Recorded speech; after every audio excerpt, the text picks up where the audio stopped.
बेटी बनी रजवाड़ी ससुराल की मालकिन। रसोई में काले रंग की सुरभि, जिसकी चोटी टेढ़ी और फेस पर एक बहुत बड़ा काला मस्सा है और दो दांत आगे से बाहर निकले हुए हैं, जिस वजह से सुरभि का मुंह पूरी तरीके से बदसूरत लगता है। अब सुरभि को रसोई में देखकर सुरभि की बहन शीतल, अरे क्या कर रही है? अभी तक तूने मेरे लिए कुछ बनाया नहीं, मुझे भूख लग रही है। शीतल, तुम मुझसे कैसे बातें कर रही हो? मैं तुम्हारी बड़ी बहन हूँ, क्या तुम्हें बात करने का तरीका नहीं है? तभी पीछे से शीतल की माँ गंगा आती है। मम्मी, अच्छा हुआ आप आ गई। यहाँ जरा देखो इस बदसूरत काली कलूटी को, मुझसे इज्जत चाहिए। अच्छा, ऐसा कहा इसने? अरे क्या सोचकर इज्जत मांग रही है? ना तो तेरी शक्ल अच्छी है, ना तो तेरे बाल अच्छे हैं। चल चुपचाप से हम लोगों के लिए खाना बना, नहीं तो इस बदसूरत चेहरे को भी इसी चूल्हे में जला दूंगी। ठीक है माँ, बनाती हूँ। अब सुरभि गर्मी से परेशान होकर सबके लिए खाना बनाती है और खाना लाकर डाइनिंग टेबल पर रखती है। वहीं उसकी खूबसूरत बहन शीतल फोन से स्नैप बना रही होती है और गलती से उस स्नैप के बीच में बदसूरत सुरभि की शक्ल आ जाती है, जिसे देखकर उसकी छोटी बहन खींचकर उसके गाल पर एक चांटा लगाती है। ये क्या किया तुमने? आखिर मेरी गलती क्या थी? चुप कर बदसूरत, तुझे कभी तेरी गलती दिखाई देती है? अरे जब तुझे दिखाई दे रहा है कि मैं खाने की स्नैप बना रही हूँ, तो तुझे अपना ये बदसूरत चेहरा लेकर खाने के सामने आना जरूरी था। सच में ये बदसूरत तो हमेशा हमारे किसी न किसी काम में टांग अड़ाती रहती है। अब इसके बाद शीतल अपनी मम्मी और भाई के साथ खाने की टेबल पर खाना खाने बैठती है और सुरभि भी उन्हीं के साथ टेबल पर बैठकर अपना खाना निकालने लगती है। तभी गंगा उसकी प्लेट को छीनकर जमीन पर फेंकते हुए, तुझे बदसूरत की हिम्मत कैसे हुई हमारे साथ डाइनिंग टेबल पर बैठकर खाना खाने की? चल चुपचाप जमीन पर बैठ और खाना खा। अब सुरभि मायूस होकर डाइनिंग टेबल से उतरकर जमीन पर बैठती है और प्लेट में खाना लेने लगती है। तभी उसके बालों को खींचकर गंगा, खाना क्या फ्री में आ रहा है जो तू बार बार प्लेट में खाना परोस रही है? अरे चुपचाप से जो खाना जमीन पर गिरा है, तो उस खाने को चाट चाट कर खा। चल जल्दी कर। अब डर के मारे सुरभि फर्श पर गिरे हुए चावल को चुन चुन कर खाने लगती है और उसकी आंखों से झरझर आंसू गिर रहे होते हैं। अब कुछ देर बाद पड़ोस की देवकी गंगा के घर आती है। गंगा, गंगा कहाँ है तू? अरे ओ गंगा। अब गंगा की जगह सुरभि देवकी के पास आती है। अरे देवकी काकी, आप यहाँ? अब देवकी सुरभि का काला बदसूरत चेहरा देखकर मुंह पर कपड़ा रखती हुई, राम राम। सारे रास्ते भगवान का नाम लेते आ रही थी कि मेरी नजर तुझ जैसी बदसूरत लड़की पर ना पड़े, लेकिन तू तो मेरे सामने ही आकर खड़ी हो गई। अब इतने में गंगा वहां आती है और वो ये सारी बातें सुनकर सुरभि का हाथ मोड़ते हुए कहती है, अरे क्या बताऊं देवकी, मैंने तो इसे कई बार कहा है कि ये अपना काला बदसूरत चेहरा लेकर घर से ना निकले, लेकिन फिर भी ये इधर उधर भटकती ही रहती है। गलती हो गई माँ, मेरा हाथ छोड़िए, मुझे दर्द हो रहा है माँ। अब सुरभि वहां से कमरे की ओर जाने लगती है। तब भी देवकी कहती है, गंगा, मेरे घर में कल दावत है और उस दावत में तेरे पूरे परिवार का न्योता है, सिवाय तेरी बदसूरत बेटी को छोड़कर, क्योंकि मैं नहीं चाहती कि उसकी बदसूरती से मेरे दावत की शोभा खराब हो। अब सीढ़ियों पर खड़ी सुरभि जब ये सब सुनती है तो उसकी आंखों से डब डब आंसू गिरने लगते हैं। ये भगवान, आखिर क्यों तूने मुझे इतना बदसूरत बनाया कि लोग मुझे देखने से भी नफरत करते हैं। अब अगले दिन गंगा का पूरा परिवार स्टाइलिश कपड़ों में देवकी के न्योता में जा रहा होता है। माँ, मैं अकेले यहाँ रहूंगी, मुझे भी लेकर चलिए ना, मेरा बड़ा मन है दावत में जाने का। अब ये सब सुनकर सुरभि का भाई कौशल अपनी बदसूरत बहन की टेढ़ी चोटी को खींचकर अरे तुझ जैसी बदसूरत लड़की पार्टी में जाने के लायक नहीं है, तू घर में रहकर नौकरानी की तरह बस घर संभाल। अरे आज के टाइम पर तो नौकरानी भी खूबसूरत होती है। सच में पता नहीं मनहूस मेरी कोख से कैसे जन्म हो गई। अगर पहले पता होता कि ये लड़की बड़ी होकर मुझ पर अपने बदसूरत होने का कलंक लगाएगी, तो मैं इसे तभी जीते जी मार देती। अब सुरभि का पूरा परिवार पड़ोस की पार्टी एंजॉय करता है, वहीं अकेले सुरभि घर में काम करती है। अब इसी तरह कुछ हफ्ते गुजरते हैं और फिर सुरभि की माँ का जन्मदिन आने को होता है। मम्मी आपका जन्मदिन आने वाला है ना, मैं बहुत एक्साइटेड हूँ। माँ, बर्थडे पार्टी ना हम बहुत ग्रैंड करेंगे। हाँ, मैंने अपने कुछ फ्रेंड्स को भी बुलाऊंगा। हाँ बिल्कुल। तभी पीछे से सुरभि आती है और कहती है, हाँ मम्मी, आपके जन्मदिन पर ना हम बहुत सारी सेलिब्रेशन करेंगे ताकि सब खुश हो जाएं। तभी गंगा उसके कान को तेजी से मोड़ती हुई, अच्छा, तो इस घर की मालकिन है क्या जो तुझे सेलिब्रेशन करना है? अरे तुझ जैसी बदसूरत लड़की बार बार अपनी औकात कैसे भूल जाती? तू मेरे बर्थडे पार्टी पर सिर्फ घर का काम करेगी। ठीक है माँ, मैं आपके जन्मदिन पर दूर दूर तक कहीं नजर नहीं आऊंगी। अब बर्थडे की सेलिब्रेशन से पहले कौशल, गंगा, शीतल मॉल जाकर अपने लिए कई तरह की शॉपिंग करते हैं। वहीं सुरभि घर की दीवारों पर फूल लगाकर साज सजावट करती है। कुछ देर बाद जब सारा परिवार शॉपिंग से घर आता है तो सुरभि, अरे आप सबने जन्मदिन के लिए कपड़े खरीदे हैं? अच्छा, मेरे लिए भी कुछ लेकर आए हैं क्या? अरे तुम जैसी बदसूरत लड़की सुंदर कपड़े पहनकर क्या करेगी? अरे तुम्हारे लिए कपड़े खरीदना मतलब पैसे बर्बाद करना। हाँ सही कहा। अब इतना कहकर सभी अपने अपने कमरे में शॉपिंग बैग लेकर चले जाते हैं। और फिर कुछ दिनों बाद गंगा का जन्मदिन आता है और घर में मेहमानों का आगमन होता है। शीतल और कौशल के भी कुछ फ्रेंड्स बर्थडे में हाजिर होते हैं। वहीं सुरभि दूर से ये सारा नज़ारा देख रही होती है। अब रिश्तेदारों का इंतजार खत्म होता है और गंगा बड़े ही प्यार से अपने जन्मदिन का केक काटती है। सभी लोग तालियां बजाते हैं और फिर कुछ देर बाद फोटोग्राफर के सामने गंगा, शीतल और कौशल तस्वीर खिंचवाने लगते हैं। तभी मेहमान कहते हैं, अरे गंगा, तुम्हारी तो एक और बेटी थी ना, वो कहाँ है? वो तो दूर दूर तक कहीं नजर नहीं आ रही। शायद उसका नाम सुरभि था। तभी दूसरी औरत सुरभि के कोने में खड़ा देखकर, अरे सुमित्रा, वहाँ कोने में एक लड़की खड़ी है, क्या पता वही सुरभि हो। अरे कौन हो तुम? जरा इधर आओ। अब सुरभि घबराते हुए केक के पास आती है कि तभी सब उसका काला रंग, लंबे दांत और उसकी टेढ़ी चोटी गाल पर एक बड़ा सा काला मस्सा देखकर हंसने लगते हैं। शीतल, ये है तुम्हारी बहन। ये तो किसी कार्टून से कम नहीं लग रही है। कितनी गंदी है ये देखने में। और ये गंगा, तुम्हारी बड़ी बेटी इतनी बदसूरत कैसे? इसके टेढ़े बाल, काला रंग और दांत, ये दांत क्यों निकले हुए हैं इतने बाहर? बिल्कुल डरावनी लग रही। और ये मस्सा, ये तो और भी भयानक है। सच में इसके ये 2 दांत जो बाहर निकले हुए हैं, इसे देखकर तो मैं डर ही गई थी। मैं जा रही हूँ, अब मैं यहाँ नहीं रुक सकती। अब मेहमान वहां से जाने लगते हैं। वहीं कौशल और शीतल के फ्रेंड भी बदसूरत सुरभि का मजाक बनाकर वहां से चले जाते हैं। जिसके बाद कौशल और शीतल को बहुत गुस्सा आता है और वो अपनी बदसूरत बहन के मुंह के ऊपर केक फेंक फेंक कर कहते हैं, अरे क्या जरूरत थी हमारे दोस्तों के सामने आने की? अब वो कॉलेज में हमारा कितना मजाक बनाएंगे। ये जब तक यहाँ रहेगी हमारी बेइज्जती ही करवाएगी। मेरा तो मन कर रहा है मिट्टी तेल डालकर इस बदसूरत के शरीर में आग ही लगा दूं। अब सुरभि की आंखों से झरझर आंसू गिरने लगते हैं।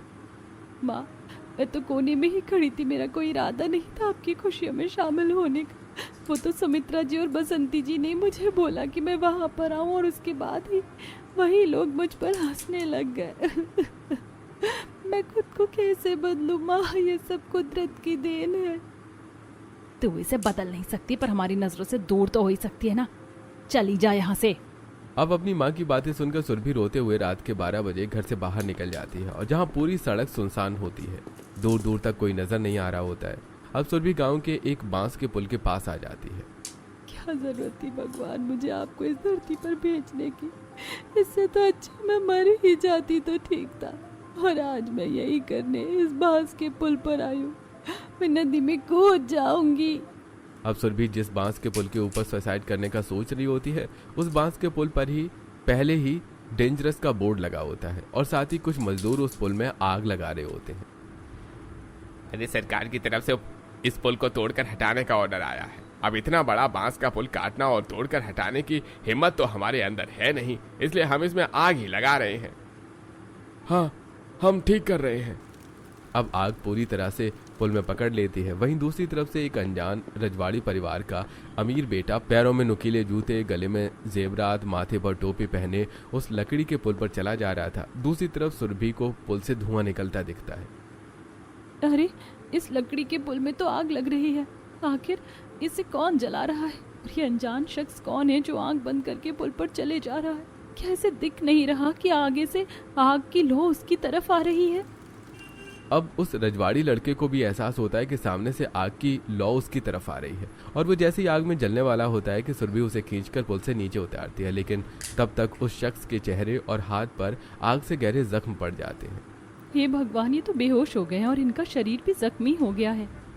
अब सुरभि को वहीं पास में एक नीम का पेड़ मिलता है और वो उसी नीम के पेड़ से कुछ पत्ते तोड़कर उसे हाथों में रगड़कर उस रजवाड़ी लड़के के चेहरे पे और हाथ पर लगाती है और फिर अपने दुपट्टे से उसे हवा करती है। कुछ देर बाद उसे होश आता है और वो सुरभि को देखकर डर कर पीछे हो जाता है। अरे तुम कौन हो? कितनी डरावनी हो तुम? तुम्हारा रंग इतना काला और दांत इतने बाहर क्यों हैं? जी मेरे चेहरे की बनावट ही ऐसी है। बाकी आप ठीक तो है ना? आप अपने घर तो जा सकते हैं ना? ओह सॉरी, मुझे माफ़ कर दो। तुमने मेरी मदद की और मैं तुम्हारा मजाक बना रहा हूँ। थैंक यू सो मच, लेकिन तुमने अपनी जान की चिंता नहीं की। हम जैसे लोगों को जीने की इच्छा नहीं होती साहब, हम तो बस मरने का मौका ढूंढते हैं। इतना कहकर सुरभि वहां से चली जाती है। वहीं कुंवर उस छोटे से गांव से निकलकर अपने घर आ जाता है। अरे मेरे पोते के शरीर पर ये निशान कैसे हैं?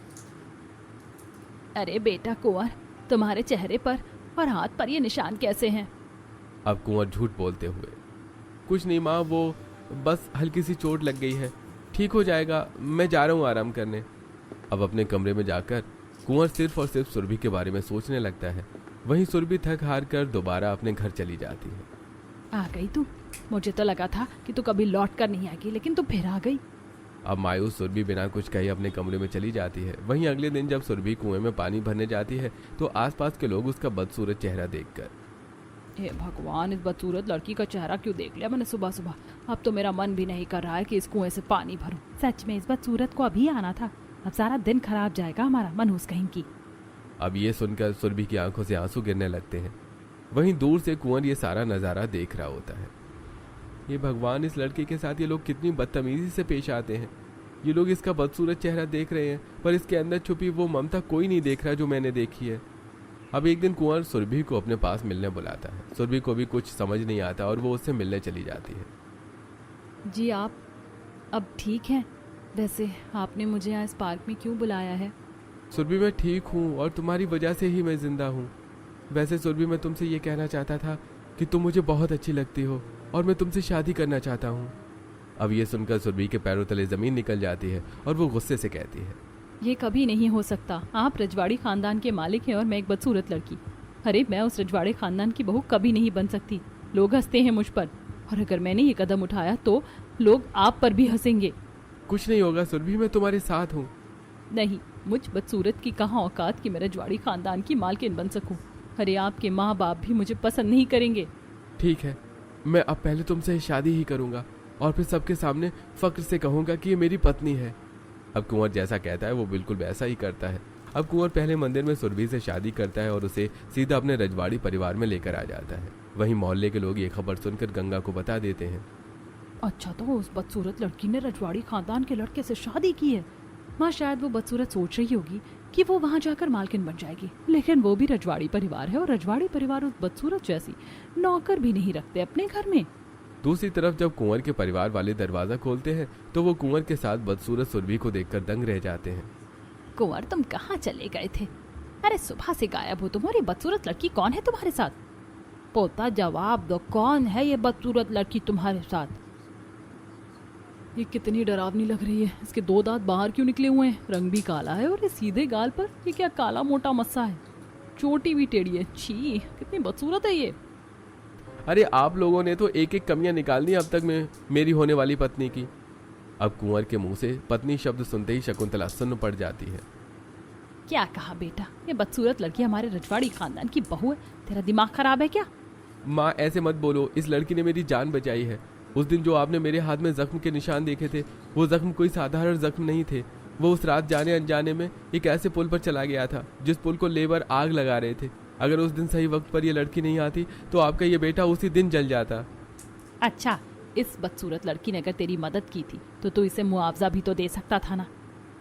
ये तो वैसे भी गरीब है, हंसकर रख लेती, लेकिन तुझे इसे बहू बनाकर लाने की क्या जरूरत थी हमारे रजवाड़ी परिवार में?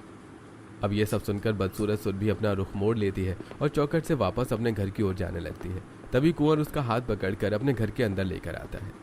माँ, आज से ये मेरी पत्नी है और इस रजवाड़े खानदान की इकलौती बहू है और मैं अब इसके बारे में एक शब्द नहीं सुनूंगा। अब कुंवर अपनी पत्नी का हाथ पकड़कर उसे अपने कमरे में लेकर आता है। आखिर क्यों आप मुझे यहाँ लेकर आए? मैं कभी आपके परिवार में अपनी जगह नहीं बना पाऊंगी। वो लोग मुझे पसंद ही नहीं करते। अरे धीरे धीरे सब ठीक हो जाएगा सुरभि। प्रेम विवाह परिवार इतनी जल्दी स्वीकार नहीं करते हैं। कुंवर जी, मैं तो बदसूरत हूँ, मुझे तो जिंदगी भर कोई स्वीकार नहीं करेगा। तुम ज्यादा सोच रही हो, आराम करो, सुबह तक देखना सब ठीक हो जाएगा। अब सुरभि आराम करती है और अगले दिन नहा धोकर अपने घर के मंदिर में पूजा कर रही होती है। तभी वहां आती शकुंतला ये देखकर गुस्से से लाल पीली होने लगती है और वो अब मंदिर में आकर आरती की थाली उठाकर सुरभि का हाथ पकड़कर आरती के लौ में जलाने लगती है। तेरी हिम्मत कैसे हुई मेरे मंदिर में पैर रखने की? तो जैसी बदसूरत लड़की मेरे मंदिर को हाथ नहीं लगा सकती। आई बात समझ में? गलती हो गई माँ जी, गलती हो गई। इस दीपक की लौ से मेरा हाथ जल रहा है माँ जी। अब गुस्से से शकुंतला अपनी बदसूरत बहू का हाथ झटकती हुई वहां से चली जाती है। अब इतना सब कुछ होने के बाद भी सुरभि अपने ससुराल वालों के लिए खाना बनाने के लिए रसोई में आती है और पकवान बनाने लगती है कि तभी वहां पर उसकी दादी सास आती है, जो उसे नफरत भरी निगाहों से घूर रही होती है। बाप रे, कितना बदसूरत चेहरा है रे तेरा। आखिर कैसे मेरे पोते को पसंद आ गई तू। तेरी ये बदसूरत शक्ल देखकर तो मुझे तेरे हाथ से खाना खाने का मन नहीं कर रहा। घिन आती मुझे तुझसे। अब ताने मारकर जानकी वहां से चली जाती है। अब कुछ देर बाद मायूस होकर सुरभि सारा खाना बनाकर डाइनिंग टेबल पर लेकर आती है। माँ, अगर ये बदसूरत लड़की हमारे साथ डाइनिंग टेबल पर खाना खाएगी तो मैं यहाँ खाना नहीं खाऊंगी। अरे कैसी बात कर रही हो शिवानी? एजुकेटेड होने के बाद भी तुम लोगों को उसके रंग से जज कर रही हो। चेहरे में क्या रखा है? तुम उसकी मासूमियत देखो कि कल तुम सबने उसको इतना भला बुरा कहा, उसके बाद भी वो तुम लोगों के लिए पकवान बनाकर लेकर आई है। ऐसा है भैया, हमारे सामने इस बदसूरत लड़की की तारीफ करने की जरूरत नहीं है। अब शिवानी अपनी खाने की थाली उठाती है, तभी सुरभि अपने खाने की थाली लेकर जमीन पर बैठ जाती है। नहीं नहीं, मैं नीचे बैठकर खा लेती हूँ। आप लोग बैठकर खाइए ऊपर ही। अब कुंवर अपने परिवार वालों को समझाने की कोशिश करता है, लेकिन वो नहीं समझते। अब सबके खाने के बाद सुरभि सभी झूठे बर्तनों को धोकर रख देती है। अब इसी तरह 2 से 4 दिन गुजरते हैं कि तभी पड़ोस की रजनी, सुगंधा और पुष्पा हाथों में तोहफे लेकर रजवाड़ी परिवार के घर में घुसती हैं। वहीं पड़ोसियों को देखकर शकुंतला के पसीने छूट जाते हैं। अरे तुम लोग यहाँ और तुम सबके हाथ में तोहफे क्यों हैं? अरे शकुंतला, अब और कितना छुपाएगी हमसे? हमें सुनने में आया है कि तुमने रजवाड़ी खानदान की बहू ले आई है। चला फटाफट उसकी मुंह दिखाई की रस्म कर। हाँ हाँ जल्दी करो, हम लोग गिफ्ट्स भी लेकर आए हैं। अरे कड़ी कड़ी सुन क्या रही हो, जाओ ना। अब जानकी और शकुंतला घबराकर अपनी बदसूरत बहू के पास आती है। अरे सुनो बदसूरत लड़की, हमारी बात कान खोलकर सुन। नीचे तुझे कुछ लोग देखने आए, जल्दी से मुंह पर घूंघट करके सबके सामने आ जा। हाँ, और सुन, ये घूंघट सर से गिरना नहीं चाहिए। वैसे भी हमारे रजवाड़ी खानदान की बहू है, घूंघट करके ही रहते हैं। कोशिश करना कि कोई तुम्हारे घूंघट को ऊपर ना करे। जी ठीक है। अब सुरभि सुंदर लहंगा साड़ी पहनकर घूंघट किए मेहमानों के सामने आती हैं और सोफे पर बैठ जाती हैं। वही मेहमान उसकी गोद में गिफ्ट्स रखते हैं। शकुंतला, बहू तो तेरी काफी शांत स्वभाव की लग रही है, पर अंदर से कैसी पता नहीं, चेहरा भी नहीं दिख रहा घूंघट की वजह से। हाँ हाँ, वो हमारे रजवाड़ी परिवार में बहू घूंघट में ही रहती है। अरे जब बहू घूंघट में ही रहेगी तो बहू की मुंह दिखाई की रस्म कैसे होगी? आजकल इतना थोड़ी ना होता माँ जी। अब इतना कहकर सुगंधा सुरभि के माथे से घूंघट पीछे कर देती है और उसका बदसूरत चेहरा सबके सामने आ जाता है। बाप रे, ये रजवाड़े खानदान की बहू, ये काली कलूटी। इसके तो 2 दांत भी कितने बाहर है, चोटी भी टेढ़ी है। बाप रे, क्या नजर आ गया आप सभी को इस बदसूरत लड़की में, जो आपने इसे अपने घर की बहू बना लिया। हाँ, और गाल पर भी इतना बड़ा काला मस्सा है। हे भगवान, शकुंतला तुझे और कोई लड़की नहीं मिली क्या? क्या अब ये बदसूरत लड़की बनेगी तुम्हारी रजवाड़ी खानदान की मालकिन? ये भी कोई दुल्हन हुई? इससे तो अच्छा तो अपने बेटे की शादी ही नहीं करती। अब एक के बाद एक दिल को चीर देने वाले ताने मार कर पड़ोसी वहां से चले जाते हैं, जिसका गुस्सा शकुंतला और जानकी अपनी बहू पर निकालती है। वो अपनी बहू के गाल पर खींचकर तमाचा लगाती है। पता नहीं तुझ जैसी बदसूरत लड़की मेरे पोते को कैसे पसंद आ गई। तूने क्या खिलाया पिलाया उसे, क्या टोटका किया तूने उसके ऊपर, सच बता। ये भगवान, पूरे मोहल्ले में पता चल गया कि हमारे रजवाड़ी परिवार की बहू बदसूरत है। अब सब हम पर थू थू करेंगे। अब किस्मत की मारी सुरभि बिना कुछ कहे रोते रोते अपने कमरे में चली जाती है। माँ, हमें कैसे भी करके इस बदसूरत लड़की को अपने घर से निकालना होगा। हाँ, और उसके लिए हमें हमारे पोता बहू की जिंदगी में जहर घोलना होगा। माँ जी, आप बिल्कुल ठीक कह रही हैं। मैं अपने बेटे को यह एहसास दिला कर रहूंगी कि ये लड़की सिर्फ पैसों के लिए हमारे रजवाड़ी खानदान की बहू बनी है। अब अगले दिन से ही शकुंतला अपनी बदसूरत बहू के साथ दाव पेच खेलने लगती है। अरे शकुंतला बहू, तुम ऊपर सीढ़ियों पर खड़ी होकर सीढ़ियों के ऊपर तेल क्यों गिरा रही हो? माँ जी, आप देखते रहिए कि मैं क्या करने वाली हूँ। अभी सामने से मेरा बेटा कुंवर आएगा। अब तेल गिराकर शकुंतला बोतल को साइड में फेंक देती है और फिर जैसे ही कुंवर अपने कमरे से बाहर निकलता है, शकुंतला लड़खड़ाते हुए सीढ़ियों से गिरती हुई नीचे आती है। माँ जी, बेटा कुंवर, बचाओ अपनी माँ को। अरे बहू तू ठीक तो है ना? माँ क्या हो गया आपको? आप इन सीढ़ियों से फिसल कैसे गई? एक सेकंड, सीढ़ियों से तेल टपक रहा है। आखिर ये तेल सीढ़ियों पर किसने गिराया?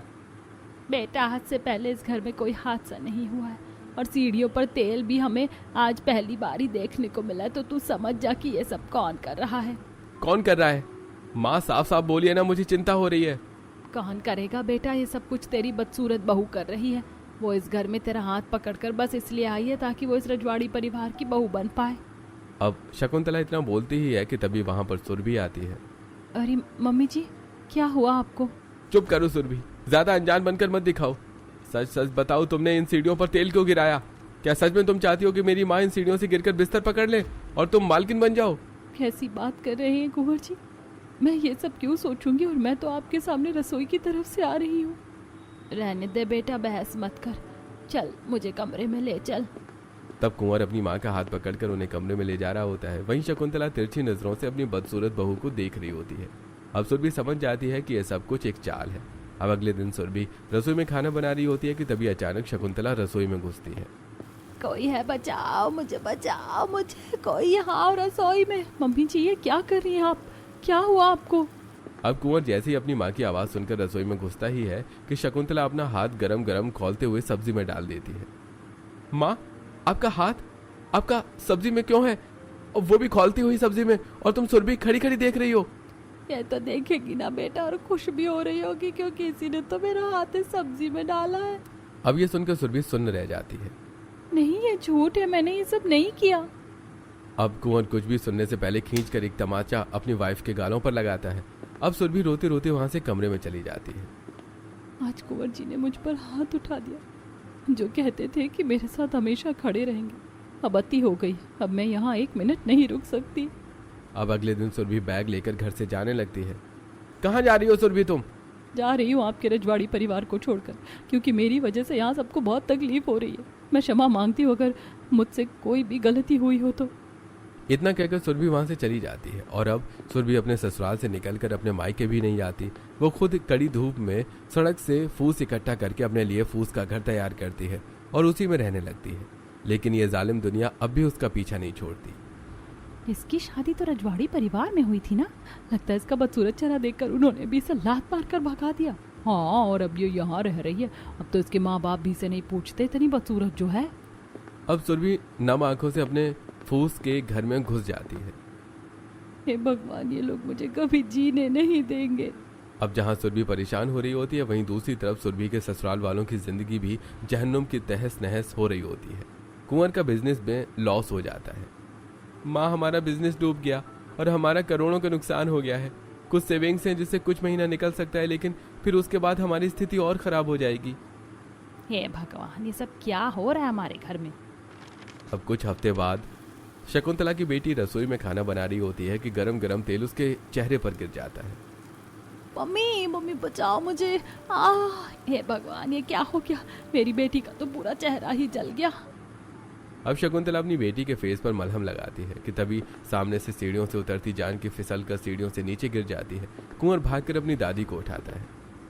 दादी, दादी आप ठीक तो है ना? न जाने वो करमजली बदसूरत इस घर से जाते जाते हमारे घर में कौन से मंत्र मार कर गई कि मेरा पूरा परिवार परेशान हो चुका है। शकुंतला, मुझे भी कुछ ऐसा ही लग रहा है। काम करते हैं, हम अपने घर में पंडित को बुला लेते हैं, वही कुछ बता पाएंगे। अब शकुंतला अगले ही दिन घर में पंडित को बुलवाती है। जी शकुंतला जी, कहिए क्या बात थी जो मुझे बुलाया? पंडित जी, मैं और मेरा परिवार पिछले कुछ हफ्तों से बहुत परेशान है। मेरी बेटी का चेहरा जल गया, माँ सीढ़ियों से गिर गई और बेटे की नौकरी छूट गई। अब आप ही बताइए कि ये सब क्यों हो रहा है? अब ये सब सुनकर पंडित गृह गोचर खोलना शुरू करता है। शकुंतला जी, आपके गृह गोचर को देखकर ऐसा लग रहा है कि आपने किसी स्त्री को बहुत पीड़ित किया है और उस स्त्री के आंसू आपके परिवार पर पड़ चुके हैं और अब आप बर्बाद होने वाले हैं। समझने में दिक्कत ना हो इसलिए मैं उस स्त्री के शब्द का पहला अक्षर बताता हूँ। वो अक्षर सा है। पंडित जी, इस अक्षर से तो मेरी पत्नी का नाम आता है, सुरभि।